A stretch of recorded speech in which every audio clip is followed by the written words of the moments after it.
We're at the Walker Arts Center for a Regis dialogue with Carax, the acclaimed French director whose work includes Boy Meets Girl, Mauvais Sang or Bad Blood, Lovers on the Bridge, and Paula X, his new film.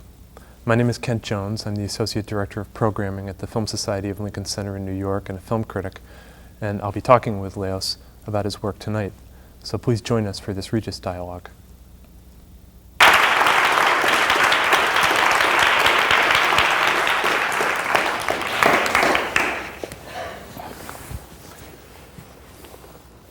Hi, Leos. I guess that the best place to start is to just talk a little bit about Sans Titre and, well, how you came to make the choices that you did for the film to assemble those particular clips. So it was I was supposed to shoot my last film, Carax, and we didn't have the money, and so we had to wait. And in the meanwhile, the Cannes Festival proposed that, and I thought it could be a way to get money to start the film. So we shot 2 sequences that would be included in the film that we shot a few months. We started to shoot that summer, a few months after Cannes Festival. It was improvised short, since it had to be addressed to the festival. I started with the steps, and that brought me to this image. One of my favorite films is The Crowd by King Vidor, and this image of this child going up the stairs and finding out he lost his That his father's dead. That his father's dead. And it was all improvised after that. I was an actor in a film in Lithuania.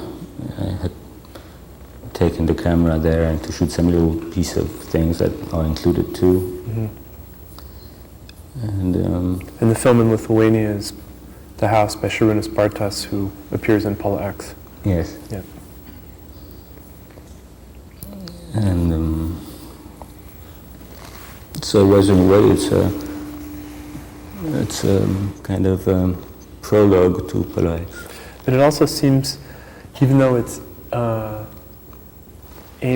meant as a commemoration of Cannes, that it also seems to express, maybe I'm wrong, but a lot of your, maybe not your feelings about the cinema, but your feelings about the emotion that the cinema can contain. Maybe because I hadn't seen a camera for 7 years and it was maybe the only good experience of filmmaking was this. I mean, this little film. The only good experience of filming I had. that you've had. Indeed. It was abstract. There was no pressure on me, too much pressure. And it was pretty much editing, which is the only part I like the best about the work. So it was trying to go back to why do I need cinema, or why am I so grateful that cinema exists. I was very grateful when I discovered cinema at 17. It was like waking up one day and finding there was a land for me.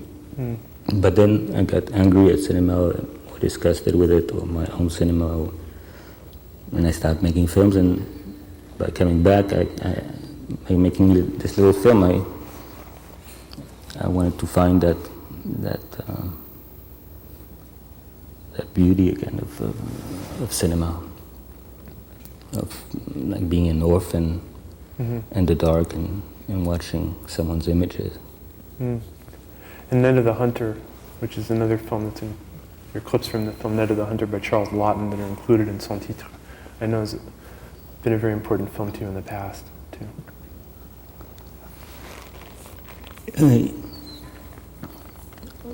Yeah, it's and most filmmakers would say it's like an important film to them, probably because of this orphan feeling about it.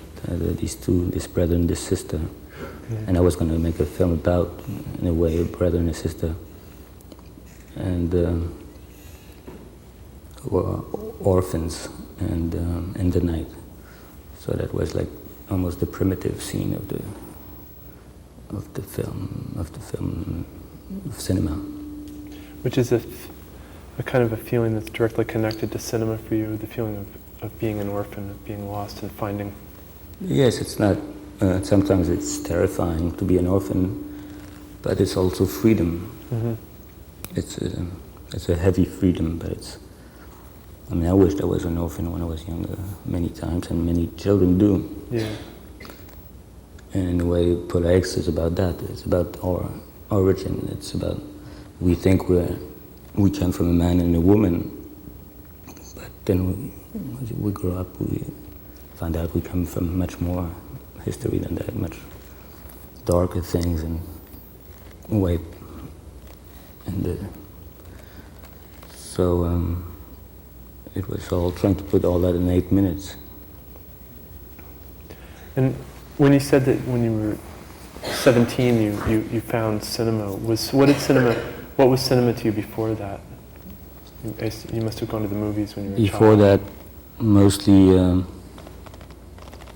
cinema was mostly actresses and Charles Bronson.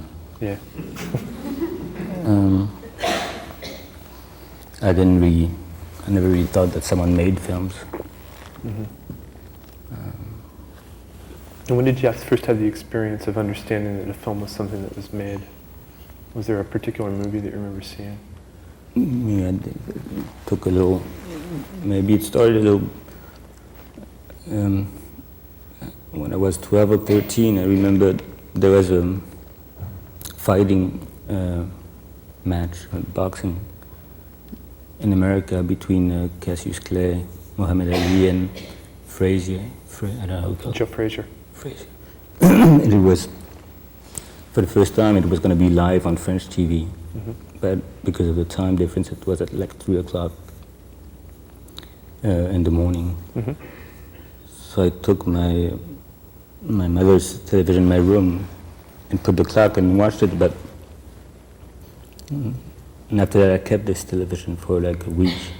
And I saw a film by Robert Bresson late one night, Les Dames du Bois de Boulogne. And that's obviously was made by someone. It's not. So that's the first time I remember that feeling of there's a man behind the camera. And you picked up a camera for the first time a couple years later, when you were 19? 17, I bought a camera, a 16mm camera, and started to try to make a short film. Yeah. Which was aborted. Yeah. Yeah. With a fire in a Chinese restaurant? Is that? Yeah, I had a few mistakes. Yeah. And then I made another short 1 year or 2 years later that I finished. And you wrote a little bit of film criticism in between time, before your first feature. Yeah, very little. Yeah. It was a way to see more movies and to go to festivals and.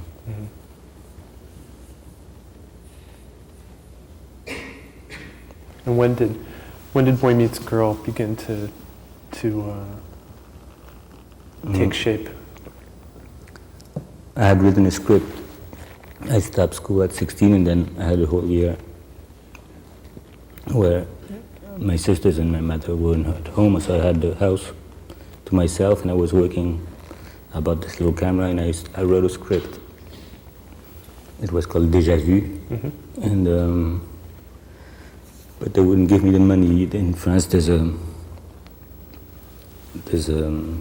thing called l'avance sur recette, where you get money from the state for first films or for different films that aren't too commercial.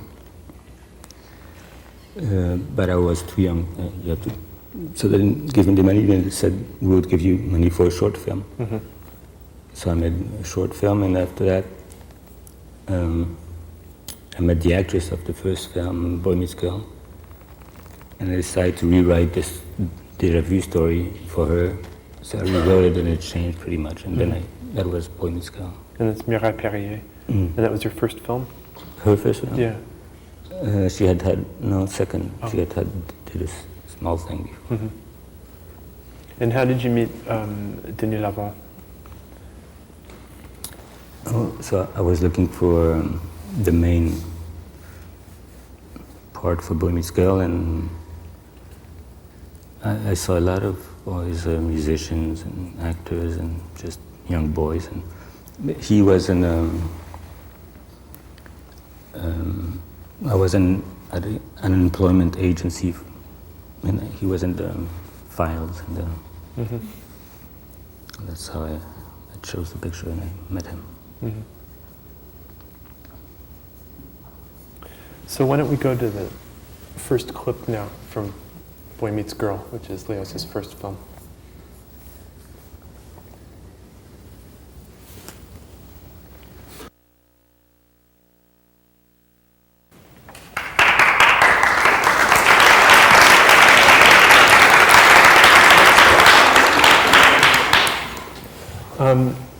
When I watch Boy Meets Girl now, I wonder if maybe it's incorrect to say that it's the film of yours where I feel like you're really trying to recreate or create personal sensations that you experienced when you were younger, of being alone, of walking.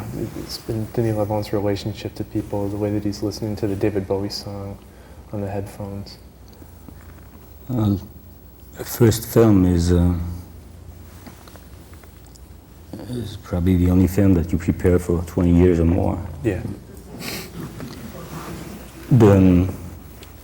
As I said, discovering that there was a way of living and earning money, like making films, was a miracle.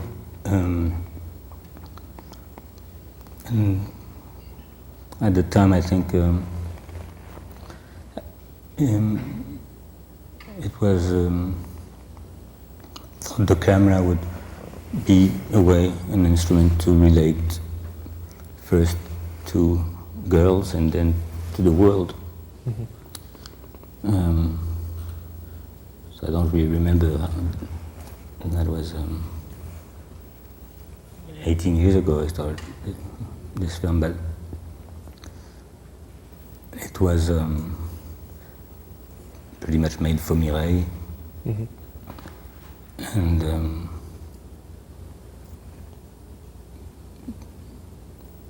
at the same time, probably too much to show how grateful I was to cinema and to the people who had made cinema, who were dead by now. But most filmmakers, I used to go see a lot of silent films. Mm-hmm. So it was a mixture of that and of my experience as a young man, and I had just arrived in Paris, and my experience of the city. But when you say too much indebted to the filmmakers of the past, what do you mean? I think most filmmakers discover film, then go to school, work on other people's films, and then make a film. But I discovered film at the same time I made films, mm-hmm. which is, I don't know if it's good or bad, but I didn't have any distance. So these two first films, the short films before that, this film and the next film, Mauvais Sang, Bad Blood, were very much like a debt. Yeah. I felt I owed to these mostly dead filmmakers from the past, and a few alive ones too. Who are the filmmakers that you're thinking of, if I can ask? Oh, so many, because Um, if you look at film history, there are so many beautiful films and incredible filmmakers. Maybe not so much today, but at least in the 61st years. Mm-hmm. I know that we were talking before about how important King Vidor is to you. Yeah, well, because he's both a great filmmaker and for some intimate reasons, I feel that I would have liked to make a few of his films. Or like I would say, they were made for me. Like if you read a book, sometimes once or twice in your life, you feel this book is my brother or my sister, or it was written for me, even if it was written 300 years ago. Well, I felt that with King Vidor's films, so mostly the crowd. Yeah, which is the film that we just saw clipped in Son Titre, the shot of the boy going up the staircase to find out that his father's died.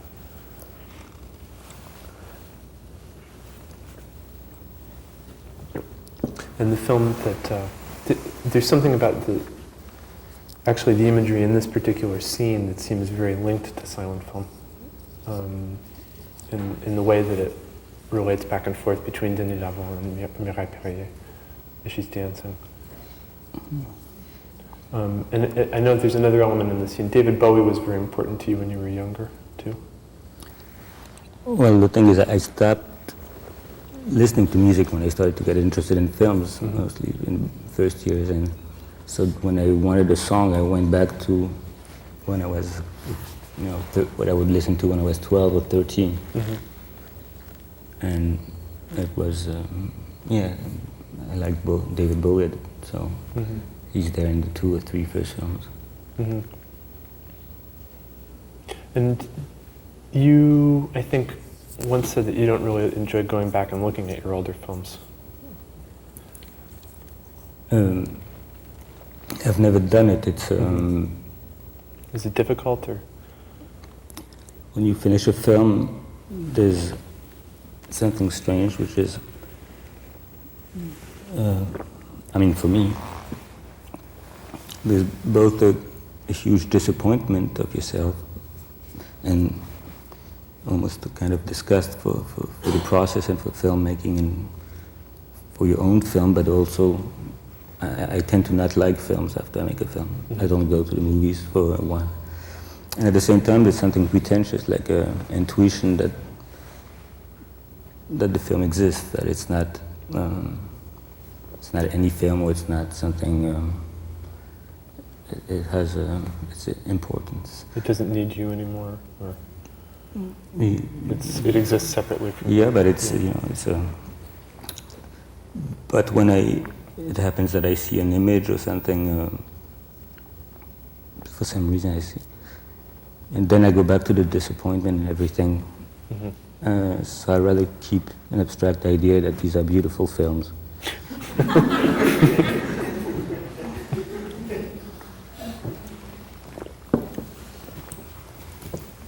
There's I just wanted to draw a little bit of attention to. I know that you have you had one living filmmaker with whom you had a friendship or at least a kinship, was Philippe Garrel, and I wonder if I see traces of his work or maybe of his presence a little bit in this film, in Boy Meets Girl. There was not a friendship. It was one of the 2 or 3 directors I met in my life. And I acted in one of his films, and he wanted me to be an actor in a few others. And he made great films when he started making films at 15 years old, in the 60s. So probably. Most people, Philippe Garrel's not that well known in the United States, but he's a genuinely great filmmaker whose his most recent film is with Catherine Deneuve and Xavier Beauvoir, called Night Wind, or Le Vent de la Nuit. but his work isn't that well known here, but he's really pretty extraordinary.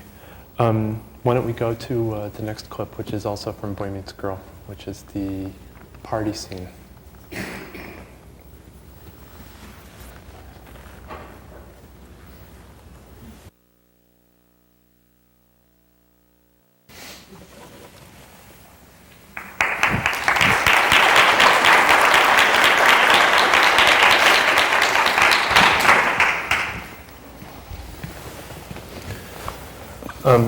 Was the decision to shoot Boy Meets Girl in black and white another way of paying tribute to an older form of cinema or to older filmmakers? Yeah, probably do. I think when you start to make films, there's a little, it's good and bad, but you want to make something different. Mm-hmm. And black and white at the time, I mean, it's worse now, but black and white was hard to do, and it was more expensive than doing color because the labs didn't do it anymore. But it was that, and it was too, because I had never made a film. I felt that if I made it in black and white, there would be less, people wouldn't see the mistakes. Yeah. I was afraid of color. Why? Why would people not be able to see the mistakes in black and white? Because they were not used to black and white anymore, Mm-hmm. and that's always. I have a tendency to like to shoot in sets rather than real decor. Yes. And I'd rather shoot at night than in the daytime too, because then at night night is like a studio in itself. You light what you want. Mm-hmm. You don't have all that reality that jumps at you, and if there are cars that are going by and you don't want to see them, you just don't lit them. So I knew that by doing it in black and white, I could really, since it was a very low budget film too, and I wanted to give my sense of Paris. Mm-hmm. I knew that by doing it in black and white, I could shape the city and the faces much more, with less money. Mm-hmm. I mean, less money while we were shooting.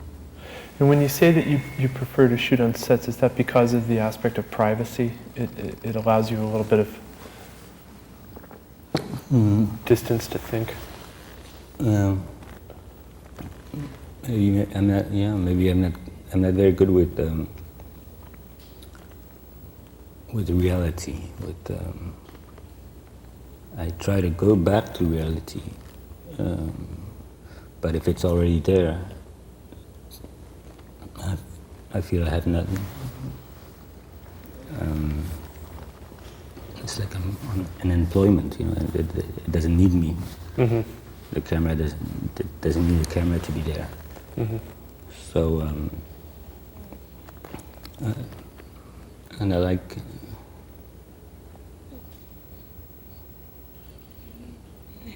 I think cinema is a question of choice. It's always choosing something, always, all the time. It's like, and by doing it in studio, you have no choice. I mean, you have to choose the color of everything and the shape of everything, and it becomes much more.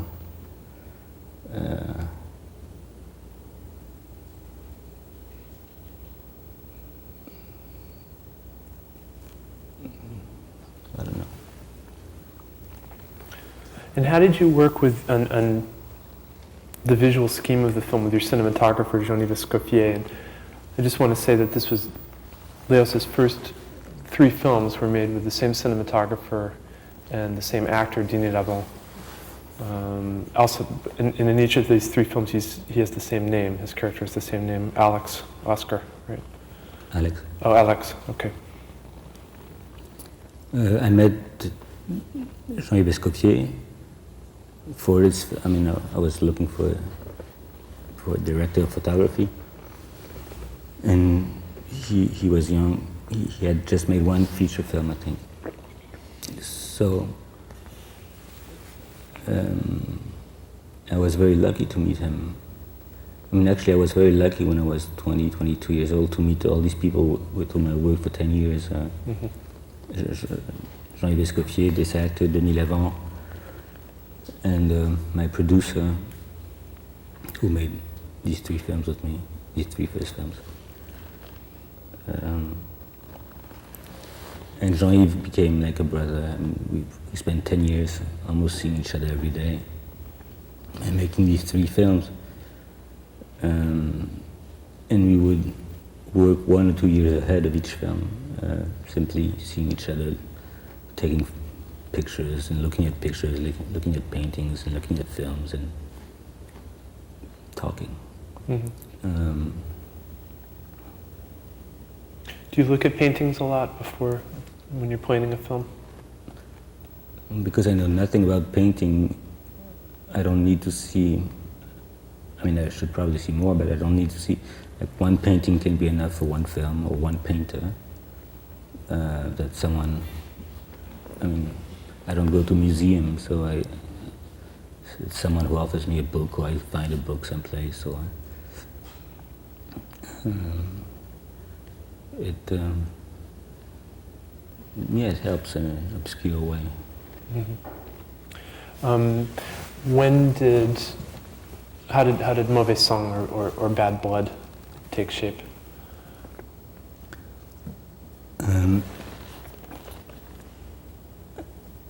I knew I wanted to work again with the same actor because I felt in this film, in Boy Meets Girl, I thought it didn't move well, the film, and I thought he was both like a sculptor and at the same time like a dancer. Mm-hmm. So I wanted a film in which he could run and dance and move. And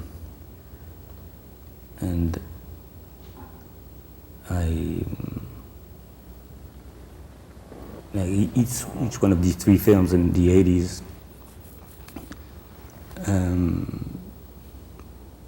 I made for a woman, mm-hmm. either to meet a woman or someone I was with. Or, mm-hmm. So that was, the second film was Juliette Binoche and Denis. And I don't like to write scripts. I don't write scripts, actually. I wait, I have vague ideas and I wait until at one point I think, okay, I know how the film is gonna move, and I have to put it on paper to get a budget, to get money. Mm-hmm. But actually these first films, I didn't write them. I taped myself saying something and I give it to someone who would write it. Mm-hmm. I mean, I would write all the dialogue and everything, but just what I mean is the script itself to get the money, I didn't write. And this I stole the idea of the second film from an American film, but that nobody's seen, so it was a Raoul Welch film, which already has a young boy and a very young boy and an older couple, and the older man needs the young boy to save his life, and the young boy falls in love with the woman. There was already that triangle. And which film is that? It's called Salty O'Rourke. Salty O'Rourke, with Alan Ladd. Yep. He saw it. Yeah.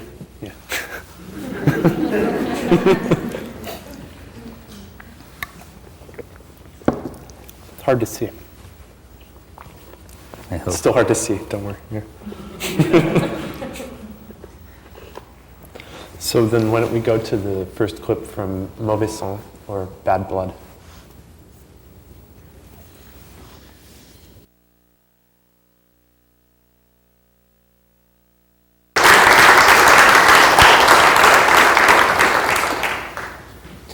There's a a way that Juliette Binoche is filmed in this scene and that Mireille Perrier is filmed in Boy Meets Girl that seems so close to silent cinema, to the way that Lillian Gish or Mae Marsh or Paula Negri was filmed. And is it something that you, do they have faces that specifically remind you of silent cinema?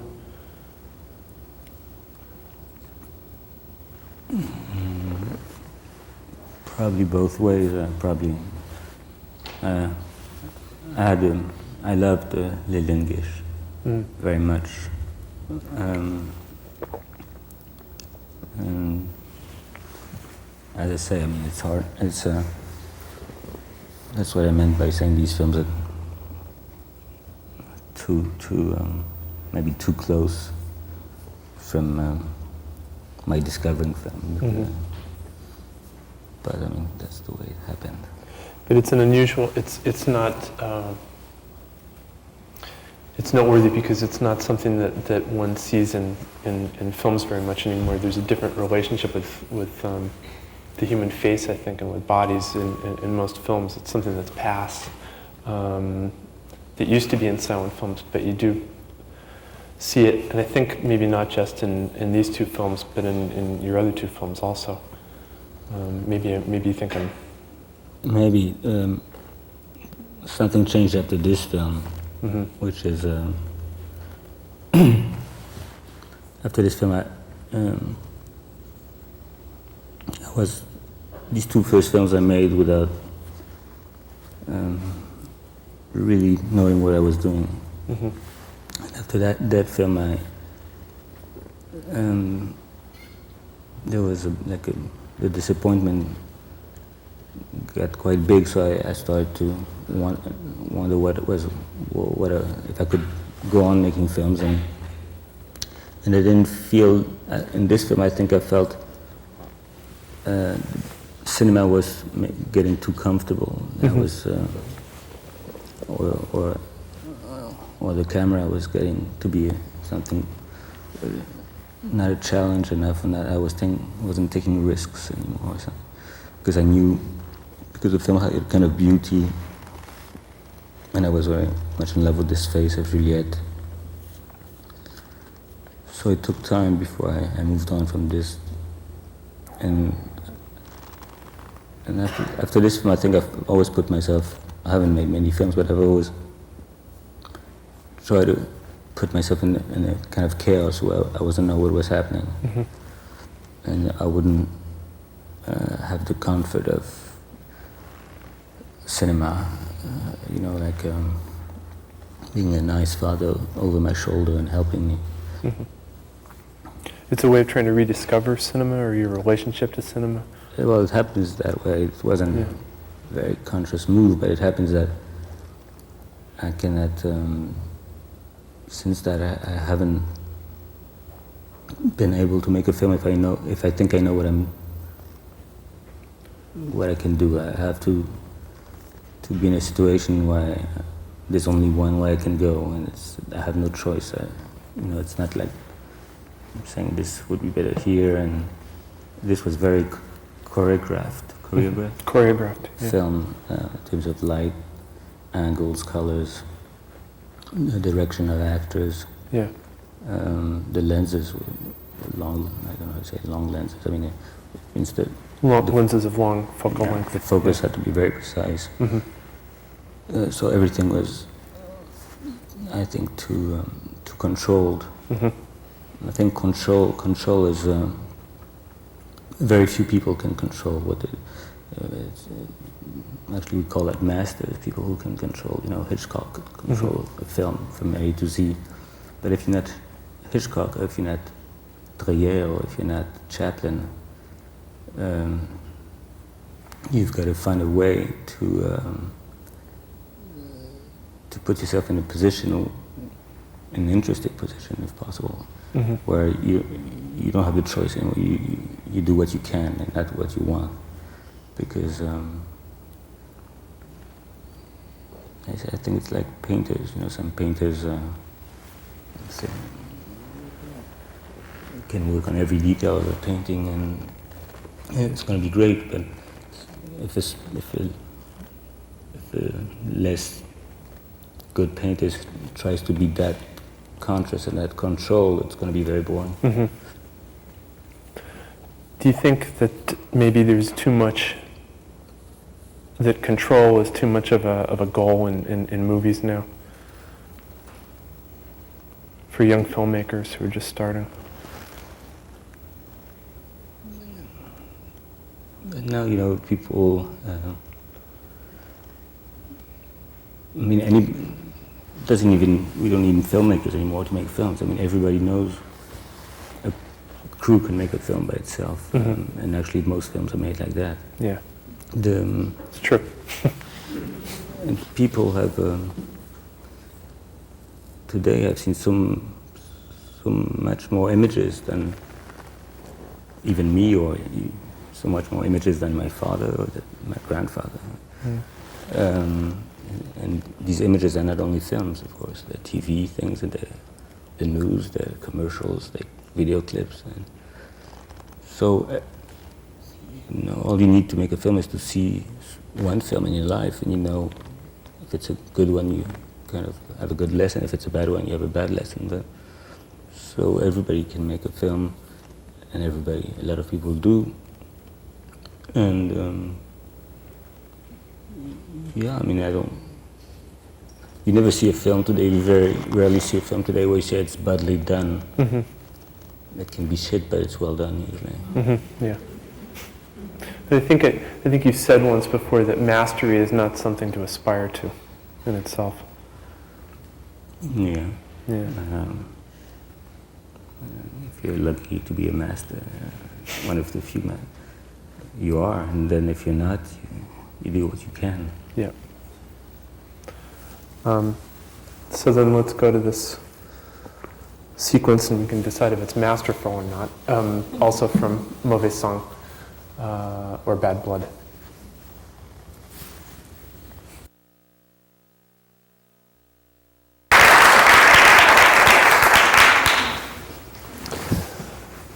That's a very joyful sequence, and it looks like it was a joy to film. Hmm. Yeah. Yeah, I usually don't, how do you say, cadrer? Plan. Cadrer. No, cadrer. Plan to storyboard or plan? No, I usually don't hold the camera. Hold the camera. I don't know. You mean to move it? I don't, it's Jean-Yves who would... He operates the camera, you don't operate the camera yourself. Yeah.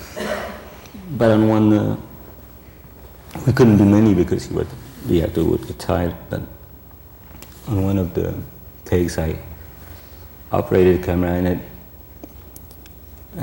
I like, there's two ways to move the camera. There's one way which is with a stick, you move it, or there's one way which manivelle. Manivelle. You know, to turn it on a dollar. You have one to go up and down and one to go left and right. To pan or to, yeah. Mm-hmm. And I've never done it, of course, and it needs coordination because I'm not coordinated. So I decided I would try. But I didn't tell the actor because he would be upset if someone who didn't. So this is the take I kept, and I liked it because at one point I almost lose him and then I catch him back. And it was a good night. But these films are all about, I made 3 films that are all about boy meets girl. Mm-hmm. And it's all about, they're all about a young man who is kind of closed. Introverted. Yeah. And then he meets a girl, and sometimes he only meets an image of a girl or the voice of a girl. But he opens up, or he's hoping through the relation he's going to open up to the world, and he tries to in each film he tries to escape gravity, by dancing, or in this film there's a parachute scene, And the thing is always too heavy. He never really is able to escape gravity. But then at the end of the film, Juliette Binoche almost is, right? Yeah, when she's running. Yeah. But I've always wanted to make a dance film. I mean, a film where I'd like to make a film, all dance film. Mm-hmm. Didn't you once have an idea of shooting a film in zero gravity? Yes. It was a remake. I wanted to, this film, this great film by Leo McCarey called, in English it's called... Love Affair? Love Affair to Remember. It's Love Affair, or there are two films, Love Affair and An Affair to Remember. Yeah. An Affair to Remember. Yeah. So, it's with Cary Grant and Ewan... no, Cary Grant and Deborah Kerr. Mm. So I wanted to do the same film. There were two, how do you say, astronauts. Yeah. Going to the moon, a woman and a man, and they were both married. And they go there and they get on the moon and they fall in love. And of course on the trip back they're supposed to go back to their lovers, to their husband and wife. So it was like the film, if you've seen the film, they say we'll meet in 6 months at the Empire State Building, etc. But anyway, there was no producer to pay for the trip to the moon. For the trip to the moon, or for the location scouting. And then after Mauvais Song, you said that you took some time to rethink things and... No, it's not, actually it's not to rethink it. Yeah. It's just it happened that... Yeah. As much as Mauvais Song had been controlled and it was all made in sets, mm-hmm. then I decided I would make a film outdoor about people who didn't have, telephones and doors and faxes and beds. And it would be, you should be able to feel the skin and the fatigue of the people, the hunger, the air, but mostly about people who had nothing and to try to have a relationship. Mm-hmm. And was it a long writing process or a long thinking process of? No. I had thought of it since I had gotten to Paris, because the first thing when you get to a big city is, especially a big rich city like Paris or New York, maybe here, I don't know, is you have homeless people. Mm-hmm. And since I got into the city when I was 17, and at the time I didn't talk to people, I didn't relate to people, and I didn't know anybody anyway in the city, so the only exchanges I had, not verbal, but sometimes through the eyes, were with homeless people. And I knew I could not make a real film about homeless people, because I'm not one, and it would take me a lot of time to... That's why I could never make a documentary, even though I'm interested in that, because it would take me 20 years before I could do any documentary, just to experience the stuff. Mm-hmm. So I could not make that, but I could talk about our misery, not just the lack of money, but the misery of man. Mm-hmm. I felt I could do that, so that was the next film. But you decided to make it outdoors, but you did make it on a set. Yes, because it's called Les Amants du Pont Neuf, and the Pont Neuf is a central bridge in Paris. It's the oldest bridge. It's called the New Bridge, but it's the oldest. And same thing, I mean, it's not the moon, but they wouldn't let us have that bridge for the few months I needed it. Yeah. So we had to rebuild the whole bridge and neighborhood in the country, mm-hmm. in the south of France. And it was a long shoot. It was a lengthy shoot. Yeah, it was a catastrophe. Took like 3 years to make it. and a few producers. But well worth it, I think. Let's go to the first clip from Les Amants du Pont Neuf, or as it's known here, Lovers on the Bridge.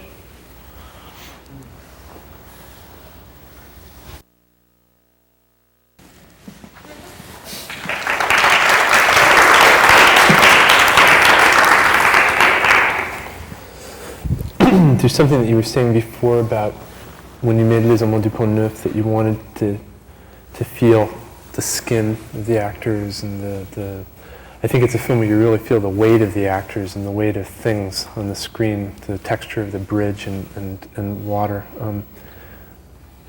Well, because I've had problems because my shootings are always long. This one is, of course, the longest. And sometimes the actor comes in sequence, and when he comes out, he's 3 years older. You know. Yeah. You know, so in the film before, sometimes he comes in, and when he comes out, he's 30 pounds heavier. But sometimes it's because of production problems. But at the same time, if you want life to get into a film, it takes time because, you know, actors prepare a film so much like fighters and like athletes, and for the 2 first months they know too much what they're doing and stuff. I think the 2 first months should be thrown away. You should only go on working after that. But use them for rehearsal or so that the actors can get their habits out of their system. yes, because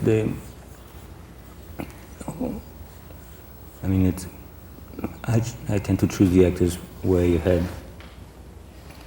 because I cannot know what film to do unless I know for who, with who. And I try, the only work I do with actors is choosing them and then trying to put them in a kind of corridor where they can't escape the film when the film shooting starts. But they have ways in the beginning because of fear. They have, and same for me. I secure the beginning of a shooting. You know, so it takes. I think if you shoot longer, then you can't control that much. Life gets into. People think I shoot long to control things better. But no, it's the contrary. And with this particular film, I'm wondering if there must have been a very organic kind of growth in the relationship with the actors as the shooting progressed. It feels, particularly with Denis Lavant, I always think the character seems to be really at one with his character in the movie. Yeah, that's right. It was, in that sense, it was very hard because we did not, it's not that we shot for 3 years, of course. Right. We shot mostly like a summer, then no more money, then a summer, no more money, and then a summer until the end of the shoot. Yeah. And the stops were very bad for both actors. I mean, for everyone, but mainly, of course, for both of them. But did it force them into a different kind of rhythm that they wouldn't have had? Did it make the film? Well, actually, I almost redid all the film at the last shooting. I mean, what we had done first was too fabricated. It was not good, very good. Yeah. I kept some things, but it's only at the last shooting they were so lost. We were also lost that something happened that made it maybe better. Let's go now to the second clip from Les Amants du Pont Neuf, Lovers on the Bridge.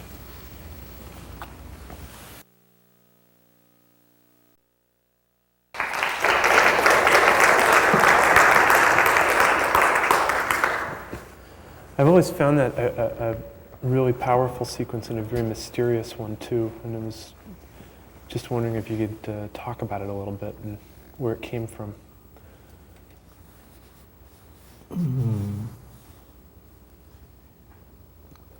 remember the actress Juliette Binoche, before she started to be an actress, painted a lot. But when I met her, she was already a young actress, and she had stopped painting. After Bad Blood, when I thought I would make another film with both of them, I thought I wanted her to go back to painting, so I thought I had to write a part where she paints. And she did go, I mean, for at least for 3-4 years, she went, before and during the film, she went back to painting.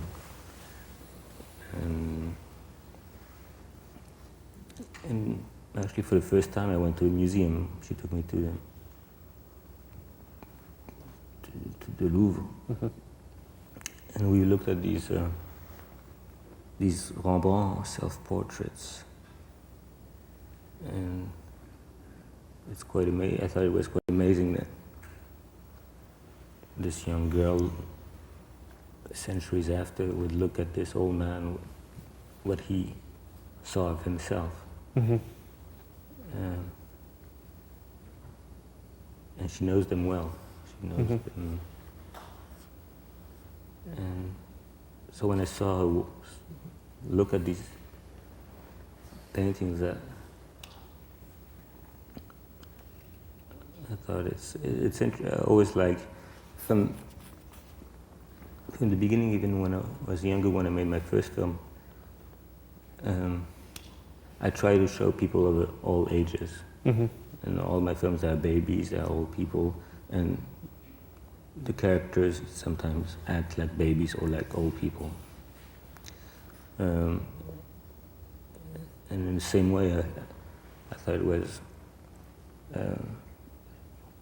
kind of beautiful that a young woman today could stay in front of a painting of an old man that was meant, and it could tell us something about life and about aging and about one's own image. It happens in the film that she's losing her sight. Yes. So it has another meaning too, but that's how it started. So the painting would speak to her and tell her story of the old man. I think that right now what we'll do is we'll go directly into a clip from Leos's latest film, which is Pola X.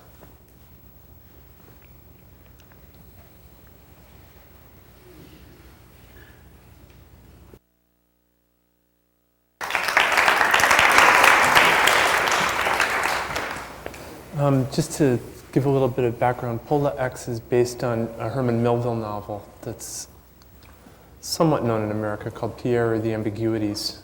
And Leos, you've referred to it as your first film alone, so to speak, and I believe you've also referred to it as your first narrative film. I was wondering if you could clarify that.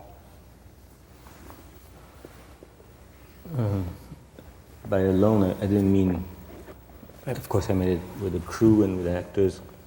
They were good. But as I said, I was lucky when I was young. When I started to meet all these people with whom I would work for 10 years. After Les Amants du Pont-Neuf, Lovers on the Bridge, I stopped making films. I mean, these people, it was a difficult film to make. It was pretty violent, and people separated. My assistant died. The producer of my 3 films died after the film, and I started making films for a few years. And when I thought I could maybe go back to making a film, I had to find new people. I didn't want to go back. And I did meet new people, but of course it was not the same experience. And in a way it was good. I mean, what I mean by being alone is not doing the film for someone, and not sharing so much the experience with other people. In my first narrative film, actually, I say that each time I make a film. It's just I don't think I'm a storyteller, but I am interested in storytelling, and because I had the book by Melville, and I think he had an interesting problem too with storytelling, which I don't call a problem, but it's a problem. I mean, he sold 200 copies of this book. You know? Yeah. But I always try to. I mean, I think I do tell a story. It's just most people don't see it, or. I know that before you made Paula X, during that time when you weren't making films, you had made several trips to Bosnia and during the war, and I wonder if that had an effect on the film, if that played a part in the film. Well, in every project starts with a coincidence, at least one coincidence. And the thing is, I had read this book when I was 19, and it's probably the most important book I've read, most important for me. And I reread it a few times, but I thought it was taboo to try to adapt a good book, I mean a great book actually. That if you wanted to adapt a book, you should take a minor book or a lousy book. But since I had stopped making films and I didn't know if I would go back to it, when I felt the strength to come back to filmmaking, I felt I had no more taboo. I mean, there was nothing I could do, not what I wanted, but there was nothing I should not do. And I thought, this is maybe time to do this book in a way, and that I don't adapt the book. I try to adapt the sensations and the questions that I was left with after reading the book. But then I thought I cannot make it because I will never find Pierre and Isabelle, the two main characters, the brother and the sister. And the first time I felt I could maybe do it is when I saw the face of this Russian actress. I saw her face on a screen in Germany for 10 seconds. Katerina Golubova. Yes. And what was the question? I don't remember the question. Oh, about your trips to Bosnia. Oh, and so then I did research to know who was this face, where it came from, and it came from a film, a Lithuanian film. I got a print in Paris. I saw the film. I actually liked the film, and the actress. Met her, and I thought I had Isabelle. But Isabelle, she's Russian. I mean, it wasn't meant to be. So, but then there was this war going on in Bosnia, and I had to go there to. I had been invited in the beginning of the war to show my films, and I was sick. I couldn't go. So when I could go, I went. And I went actually for just to talk with students, film and theater students. I think it was in 93, 94, during the war. And I went for 5 days, but I stayed finally 2 months. And then I went back and back. And I thought I have this actress who's from the East. There's this war going on. I thought this is how the film should start. With this, even if you don't see the war, you do. Coming back from one of these trips, I had that dream that you see in the beginning that you saw. In Son Titre. In the short film, yeah. Yes. And it's the opening of Paula X also. Which is because these wars today are both modern wars and both medieval wars. there's so much hate that it's not enough to kill people. They try to kill the dead. And actually, the first things they do in these wars is to bomb the memory, bomb museums, bomb archives. You say? Archives. Yeah, people won't have papers anymore, no identities, and bomb cemeteries. And I thought, I had that dream with all these planes with bomb cemeteries, and I thought Isabelle could, since she's a creature in a film, you don't know if she's a real person, or she could like come out of one of these graves and move towards the camera, like in a Abel Gance film, Mm-hmm. where the phantom, the ghosts of the war come living again. Mm-hmm. Is it like in the film J'accuse? Yeah. Yeah, by Abel Gance. So that was the beginning of the idea of the film. Mm-hmm. Maybe at this point this would be a good time to open up for questions from the audience.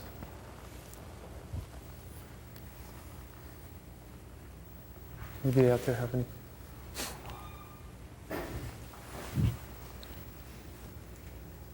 Yes? I'm just curious actually how you got Scott Walker's story. Well, I was surprised and I heard a little bit from the cockfighter at the beginning and I recognized that. I thought it was really appropriate. He's somebody that I like quite a bit. But I see similarities in his music and films. At least in kind of an emotional level for me. Mm-hmm. Did you approach him in other words, or did he? I faxed him, and he answered. Not that reclusive. I had never worked with a composer before. I always wanted to. At each film, I would meet composers, and I was terrified at the idea of they would make music and it would be so expensive. I could not. If I didn't like it, what would I do with all this music? So I finally put music from records in my 3 first films. And then I heard his last record, Tilt. And when he had seen my films, and when I met him, I could see that it would be no problem to say I don't like this, or to try to make the music together, even though I wish I was a composer, but I'm not. And so same thing, I worked with him like a year and a half before, and slowly we went towards the film, and while I was editing, we were still working. So it was a very good experience. You had ideas for musical themes before you started shooting? Yes. Yeah. Next. Yes? I guess I'm curious about how you go about conceptualizing a film if it's not a story and it's not a script. Like, I know it comes from an image or an idea, but how do you work mapping out this film kind of in your mind? How does it progress or form?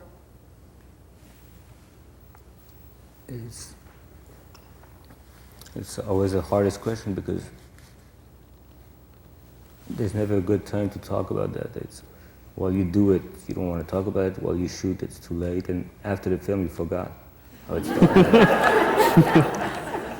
But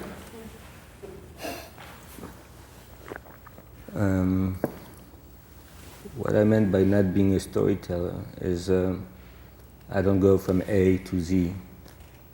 I'm incapable of that. As I said, let's say about what I just said about Isabelle finding this actress, Katia Golubeva, and this war in Bosnia is like, through the experiences you have, not so many are important. So you work with these feelings or experiences, maybe in a way like a composer, like a partition, a score, musical score. You know that there you want this feeling, and there you want this. It's not always a precise feeling. It's sometimes quite musical, and you write a kind of score that is maybe vague, but you know how.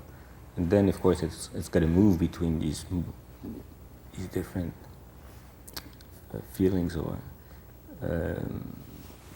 and that's a bit more like constructing a story. But frankly, I don't remember more than that.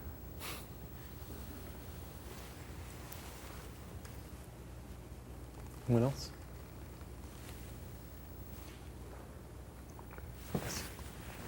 I was really interested in what you said about dance, and I was wondering if part of the reason in picking Denis Lavant for your character was his movement. That seems to be a characteristic of him that sticks out in your films, the way that he moves around. And I was wondering if that is something that you choreographed with him and with your other characters, especially in Bad Blood, or if that is something that that came from themselves. I'm going to repeat that question. It's about Leos's relationship to dance and specifically with the films that he made with Denis Lavant, who's the lead actor in his first 3 films, whether he chose him because of his ability to move the way that he does, which is extraordinary, and whether he choreographs those movements himself or whether he works it out with Leos. When I met Denis Lavant, no, I didn't know. I didn't know how his possibilities, his capacities. In the first film, actually, that he's not very physical. Then for the second film, he trained a lot, and it was. It's I use a choreographer, but it's more someone who's going to work with the actors to train them physically and to give me lots of possibilities when I'm shooting. Like, if I want them to do something, they know how to move and they're in good shape, let's say. After that, it's pretty much done together. We try things, and it's pretty simple. It's not. I've never done something very sophisticated in terms of dance. Now I would like to make a film with a woman dancer. It seems that all the films that have dance in them, and there aren't so many, but don't use anything from the last 3 years of the art of choreography. It's like old Broadway shows. It would be interesting to see someone move the way dancers can move today. But I am interested in dance, and I hope I'll make this film. Any question? Yes? I just wanted to say that I really like that Apollo X, and that I think that the story that it does tell is really a very contemporary story, but also really hard to tell. And I think I know it. To my own self and things that I've read, but I've never really seen. I've never seen anybody do it actually. So I just wanted to. I didn't really have a question, but I wanted to say thank you because I thank the Walker too, because I just think that it really is an amazing. A dealing with power. The ability to try and do that on film and to just tell the other story about what it is to live in the contemporary world. So I don't know. I just sort of went on, but I think that was really great. I think that is in literature, contemporary literature, that story, but I just have never seen it visually done like that at all. Anybody attempt to do it, so. Thank you.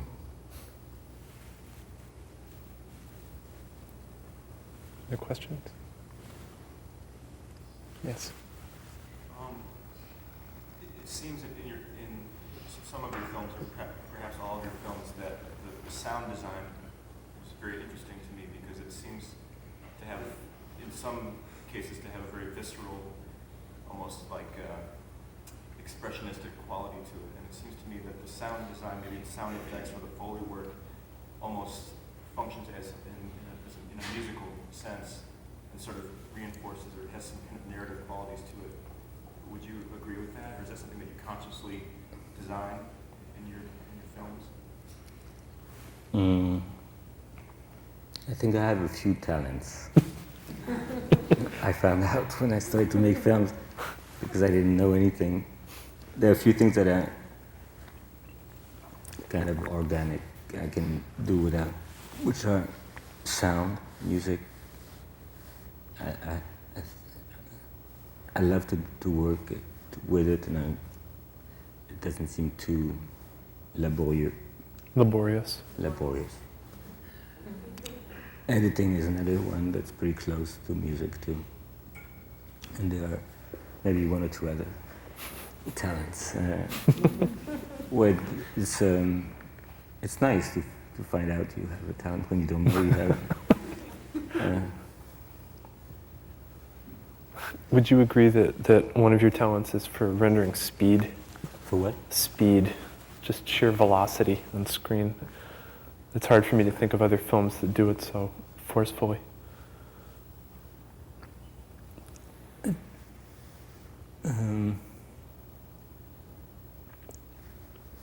It comes from the opposite, the feeling of being so heavy. Mm-hmm. And it's when I started, at the same time I discovered films, I started to read Céline, this French writer. Mm-hmm. And when he was old, he was asked what would he say before he died. Nice question. And he said, in French, he said, ils étaient lourds les hommes, which I would know. Ils étaient lourds les hommes. Men were heavy. Yeah, he would say. And I do feel it's true how heavy we are in every sense. I mean,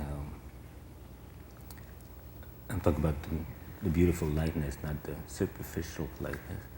And I feel my films are much too heavy.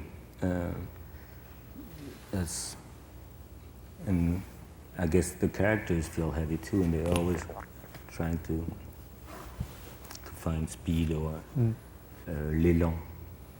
L'élan. To fly. To what? To fly. L'élan is, let's say when someone, an athlete wants, when they do these athletes who Pole vault over. I mean, anything to take speed, when you, the time, not to go fast, but the time where you start from zero to build speed. To build, accelerate. Right. Accelerate, yeah. So that is a nice word in French. And this is what's so hard to do in life, and I feel that you've got to do it again and again, because you can't take speed and then go on, going faster and faster, and then you fall, and then you have to believe you can try again at every age, and start again. And, so there is an incredible joy in real speed, not speed like you see it today, like click clack, like in most films, but to find a real sensation of movement. Yes. Mm-hmm. Another question? Yes. Talk a little bit about the factory set situation in Pola X, the musicians, and just that situation and how it evolved. In the Melville book, the two characters end up in a kind of religious community, just like a cult. But again, it's not a book I ever really understood. This book. I think if I had understood it, I wouldn't have done the film.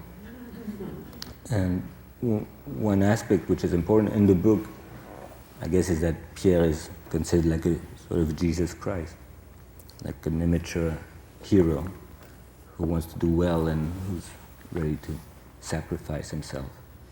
But of course, he's too small, so he falls in. And I felt I was unable to show a religious community.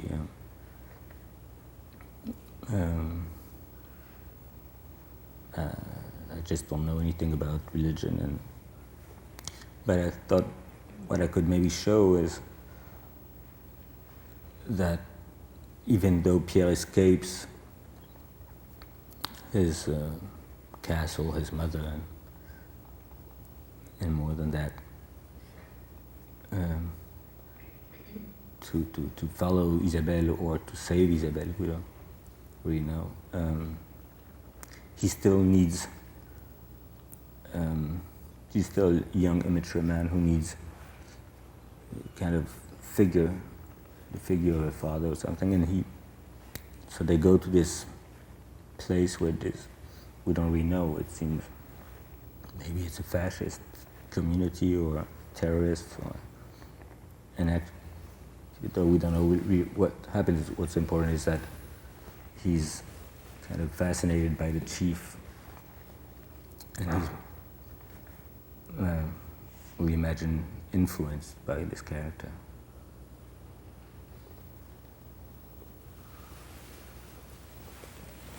We probably have time for one more question.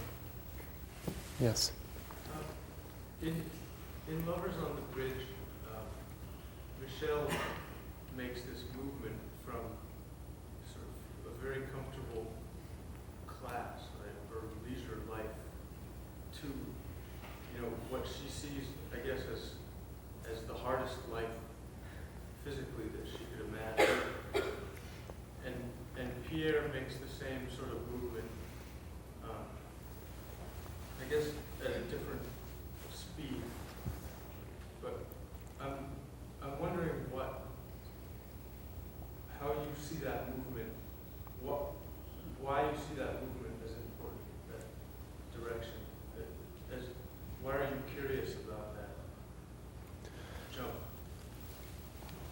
I think for many reasons. One is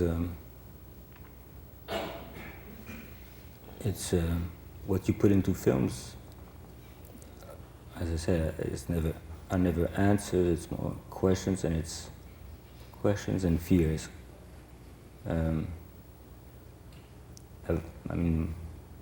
Personally, most of my nightmares are falling apart, not being able to walk anymore, not being like these homeless people who are on the sidewalk and who are completely confused and have nothing left, nobody, nothing.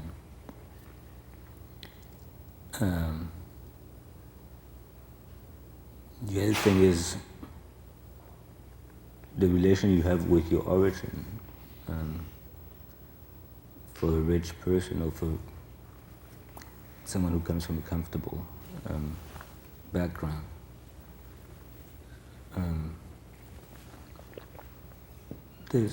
Or for a poor person, whatever. There's both, at one point in life, hate for this origin. And there's a need to destroy this and to rebuild something of your own. All that's just pretty naive. It usually happens to younger people. As I say, you find out that your origin is not only your father and your mother. There's much more to it. But since I'm telling stories about young people in all these films, even though this film is the first film I've made where the main character is younger than me. Pierre is probably 10 years younger than me. So there is some kind of, it's not irony, and there's much more irony in the book. I'm not good with irony, but there is a look at a younger man and at his immaturity. I think it's both brave and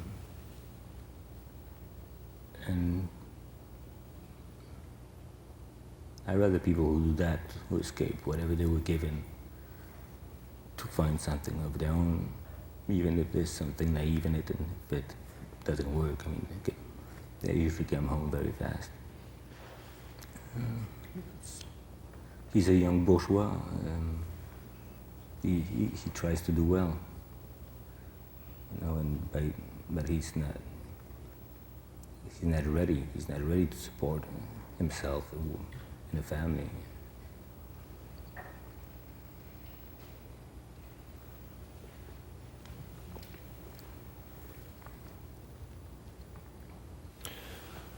Well, I want to thank you all for coming.